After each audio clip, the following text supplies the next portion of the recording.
గ్రామం కేమరాజకల్లాలి, మండల్ జుక్కల్, జిల్లా కామారెడ్డి. మా పొద్దున గ్యాస్ సిలిండర్ మా ఇంట్లో వంట చేసేటప్పుడు ముట్టించారు 8:30కు. అది లీక్ అయిపోయి ఒకసారి బక్కన మంటేసి ఇల్లంతా కాలిపోయింది సార్. మొత్తం టీవీలు మొత్తం అన్నీ కాలిపోయినాయి, బట్టలు కాలిపోయినాయి, మొత్తం ఏం లేకుండా తినే వస్తువులు కూడా అన్నీ కాలిపోయినాయి. పప్పులు బియ్యాలు కూడా మొత్తం ఏం లేకుండా అయిపోయింది. కట్టుబట్టలతో బయటపడము. మొత్తము ఫైర్ ఇంజిన్ వచ్చి నీళ్ళు ఆరిపోయేదాకా ఇది లేదు.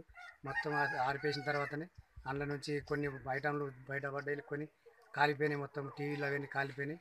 తినడానికి కూడా తిండి లేకుండా పరిశాన్ అయిపోయి పరిస్థితి రోడ్డు మీద నిలబడ్డాం సార్. మా పరిస్థితి ఇట్లా ఉన్నది సార్. ప్రభుత్వం నుంచి మాకు ఏమైనా సహకారం చేస్తే మంచిగా ఉంటుందని మేము ప్రభుత్వం ఏమైనా సహకారం చేస్తారని సిఎన్ఎన్టీసీని కోరుతున్నాం సార్. దానివల్ల మేము ఏమైనా సహకారం చేస్తామని చెప్తున్నాం సార్. రోడ్డు లేకుండా కట్టుబట్టలతో అన్నీ కాలిపోయినాయి సార్. ఏం లేకుండా బియ్యం కానీ ఏం లేదు సార్. సామాన్ మొత్తం కాలిపోయింది. ఏం లేదు.